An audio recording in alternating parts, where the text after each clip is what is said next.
La prehistoria es un periodo amplísimo de miles de años. El arqueólogo que encuentra un yacimiento debe situar en la línea del tiempo los restos encontrados. Pero este no es el trabajo más complejo para él. Se realizan estudios de economía e incluso se analizan las estrategias de subsistencia de nuestros antepasados para descubrir cómo vivía el hombre en la prehistoria. Y para saber más acerca de la vida en la prehistoria, estudiaremos paradójicamente el concepto opuesto, la muerte. De los enterramientos se obtiene valiosísima información. Los cambios ideológicos y culturales se reflejan, al igual que en nuestros días, en la manera de enterrar a los nuestros.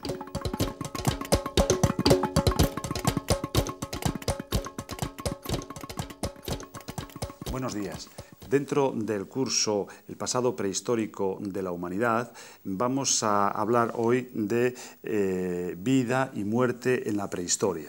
La prehistoria es un marco amplísimo en el espacio y en el tiempo, puesto que abarca en el tiempo la inmensa mayoría de nuestra presencia sobre el planeta y en el espacio, pues prácticamente a partir del Paleolítico superior, pues todo el planeta, los diferentes continentes. Por lo tanto, hablar de la vida y de la muerte en este marco tan amplio es necesariamente extraordinariamente dilatado, es excesivamente ambicioso quizá. Por eso los prehistoriadores generalmente parcelamos este periodo tan dilatado de tiempo en diferentes periodos, aunque toda parcelación siempre tiene algo de falsificación.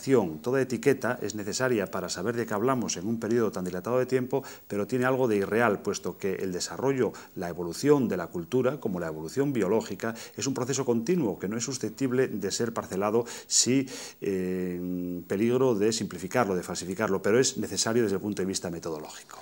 Victoria, realmente para nosotros la clasificación, la división es algo fundamental en nuestro trabajo. Sí, realmente clasificamos desde el tiempo hasta el espacio en prehistoria, ¿no? Porque es la forma de poder luego abordar la elaboración de los datos. Y realmente la prehistoria ha pasado por muchas etapas de clasificación, pero básicamente esos tres grandes momentos de la prehistoria se han mantenido a lo largo de toda la historia, ¿no?, de la investigación, como ha sido el Paleolítico, el Neolítico y después la Edad de los Metales. Realmente, en un comienzo se hizo a partir de los instrumentos, es decir, si había restos líticos y óseos, pues era el Paleolítico, si además aparecía la cerámica era el Neolítico, y si además aparecían los metales, pues se sumaba la Edad de los Metales. Entrábamos de lleno ya en la protohistoria y en el momento en que muchos etapas, muchos lugares del mundo estaban comenzando ya en la historia. En este sentido, esta división con los años, ¿verdad?, se ha ido remitiendo a otras bases de datos como la economía, y en la que se ha hecho mucho más hincapié en los avances socioeconómicos más que en la instrumentación puramente dicha. Claro, digamos que se ha mantenido por un lado en los términos antiguos, pero ha cambiado de contenido, se ha cambiado de significado, ¿no?, evidentemente, porque claro, era, digamos, definir algo por la materia prima que aparece en ese momento es como excesivamente pobre para algo tan importante como es definir las sociedades durante esos periodos tan dilatados de tiempo, ¿no?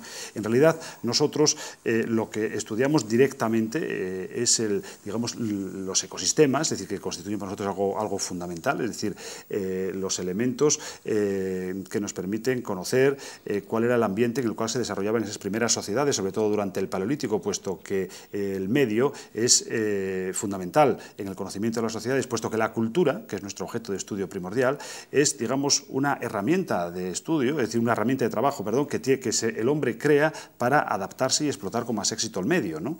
Y, por tanto, si cambia el medio, debemos estar atentos a esos cambios porque también, ¿no?, lógicamente la cultura debe adaptarse a ese medio, ¿no?, como elemento que media entre el hombre y los procesos naturales.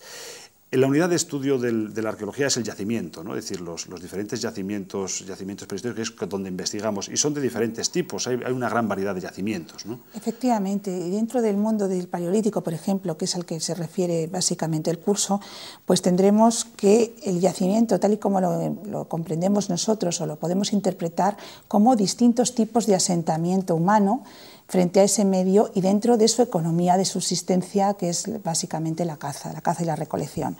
Entonces, por ejemplo, va a depender del lugar donde se encuentre, es decir, no es lo mismo un hábitat al aire libre que un hábitat en cueva o un hábitat en abrigo.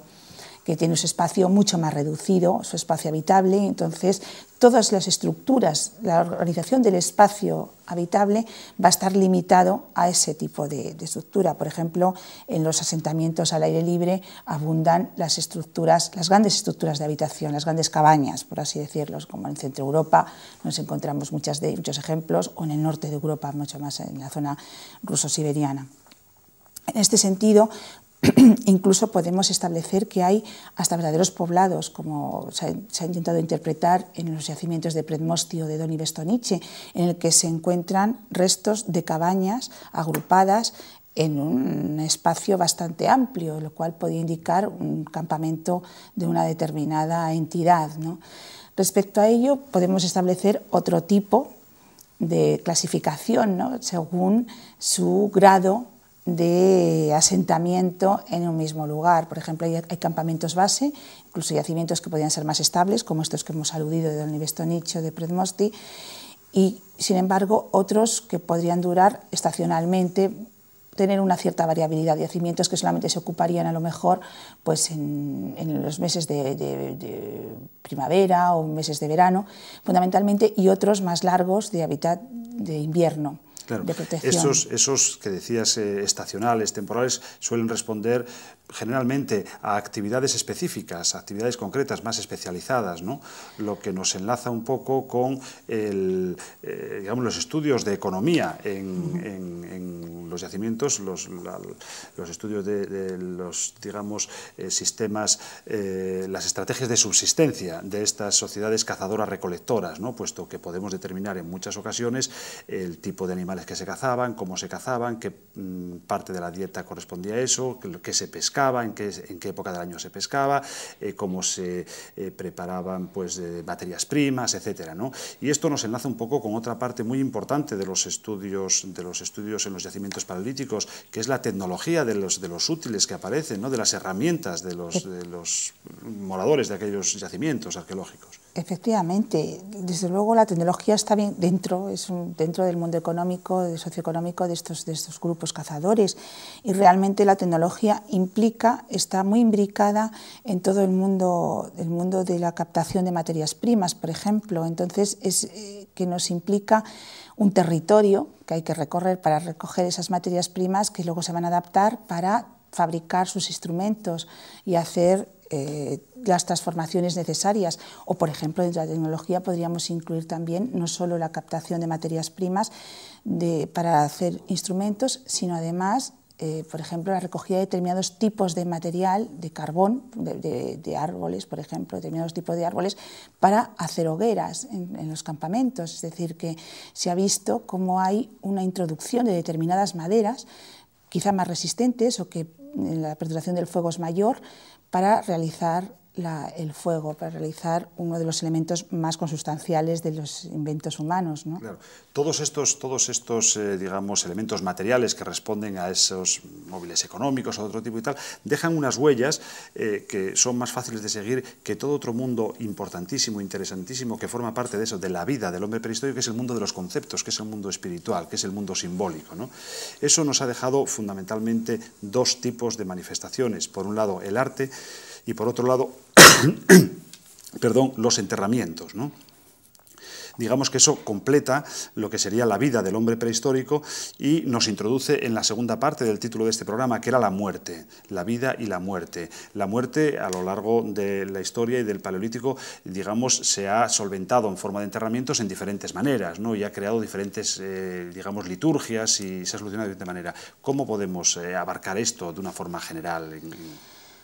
Evidentemente es muy difícil en tiempos tan lejanos poder determinar una serie de pautas generales, pero lo que sí es efectivo es que en la distinta distribución, digamos, en el tiempo del Paleolítico, tendríamos en el Paleolítico inferior, por ejemplo, el gran momento de la humanidad, porque es el que más abarca temporalmente, que los restos que encontramos muchas veces están dispersos en los yacimientos o están asociados a las industrias y a la economía del hábitat, lo cual muchas veces es muy difícil poder interpretar que haya habido una intencionalidad respecto al más allá. Pues es el caso de Totabel o es el caso de unos yacimientos. entre los que quizá hay que destacar, sin embargo, Atapuerca, el gran yacimiento español. El caso de Atapuerca es interesantísimo, ¿no?, para este punto, el caso de Sima de los Huesos. Porque realmente no hay una intencionalidad clara en cuanto a la disposición del cadáver, porque están todos, aparecen 30 individuos, van ya más de 30 individuos en lo que se ha encontrado en la Sima, y sin embargo tiene que haber una intencionalidad en ese conjunto de materiales. La hipótesis, por tanto, para Atapuerca de una catástrofe que haya sepultado allí ese volumen tan alto de individuos, que está en torno a la treintena, no parece verosímil, ¿no? Es decir, que seguimos sin tener todavía enterramientos en el Paleolítico inferior, cosa que sí va a ocurrir en las fases siguientes, ¿no? Realmente, tanto en el Paleolítico medio como en el superior, que se corresponde a grosso modo con dos individuos diferentes, como es el hombre de Neandertal y el Homo sapiens sapiens, el hombre moderno, realmente tenemos ya estructuras que implican una motivación absolutamente intencional y además unas creencias que envuelven esa movilización del grupo frente a la muerte, ¿no?, que son los enterramientos. Claro, porque realmente todas las sociedades, digamos, que han manifestado su ideología en la forma de enterrar a los individuos, y cuando había cambios importantes en el mundo ideológico, en el pensamiento de esas sociedades, también se manifestaban en algo tan importante para nosotros como es enterrar a los miembros de nuestro grupo, ¿no? Es una constante que observamos desde el Paleolítico pues hasta nuestros días, ¿no? Pues sí, ha sido una evolución muy larga, pero realmente en el Paleolítico los ajuares son sencillos, a lo mejor son simplemente unos restos de conchas, de molusco, otras veces han sido más elaborados, como en Boquetartit, que aparecen con esas lanzas hechas sobre defensas de mamut. Es decir, que hay una serie de ajuares que nos van implicando en ese mundo ideológico especial y que a lo largo del tiempo se han ido transformando también, implicando una clase social determinada. Por ejemplo, en la Edad del Hierro tenemos esos ejemplos magníficos de grandes tumbas de príncipes o de grandes señores en los que se entierran con carros e incluso con servidumbre. Es decir, que nos permiten incluso hacer diferenciaciones entre tumbas, digamos, por clases sociales, ¿no? Es decir, ricos y pobres no se entierran de la misma manera, tampoco en la prehistoria, ¿verdad? Exactamente. Salvo en el Paleolítico, donde parece que hay en este sentido, digamos, la muy probable no existencia de propiedad privada, indica que los enterramientos, digamos, solo están más, por decirlo de alguna manera, son más iguales, más generales, ¿no? Que ya en épocas más generalizados. Ha nacido el Estado, hay propiedad privada, hay riquezas, en fin, hay otro sistema económico ya, ¿no? De todas maneras, implican también una cierta propiedad privada a veces, ¿no?, como esos adornos personales en los que aparecen determinados adornos colgantes a lo largo de todo el cuerpo, de algunos enterramientos, como en Grimaldi, que implica que hay una vestimenta especial que ha sido adornada, que a lo mejor también servía para clasificar los individuos dentro del grupo, ¿no? O sea, que puede haber un indicio también de claro, distribución. y informaciones que a veces pueden parecer muy curiosas o muy interesantes, como puede ser en estos enterramientos pues el descubrimiento de objetos raros que acompañan al difunto y que permiten a veces pues hipótesis a veces pues no sé, muy atractivas, ¿no? Incluso a veces la presencia en estos enterramientos, como el que estoy recordando, el caso del hombre de los hielos, ¿no?, que no es exactamente un enterramiento, que es un hombre pues que ha aparecido sepultado seguramente por un alud, pero que nos ha permitido conocer incluso lo que había comido, los tatuajes que tenía, lo que llevaba en su mochila, es decir, cuáles eran sus actividades habituales, en fin, que el estudio de la muerte nos permite también conocer muchos aspectos de la vida de estas sociedades prehistóricas, ¿no? Y también sus sufrimientos, porque muchas veces hay patologías que han dejado su huella en los cadáveres y que se puede reconstruir, es decir, por ejemplo, hay caries dentales desde la época de los neandertales o anteriores incluso. Es decir, que es un verdadero reto para los arqueólogos el poder determinar este tipo de cosas, ¿no? Claro, la reconstrucción de todo este mundo y el poder observar todo ello, desde luego, es lo que implica nuestra ciencia.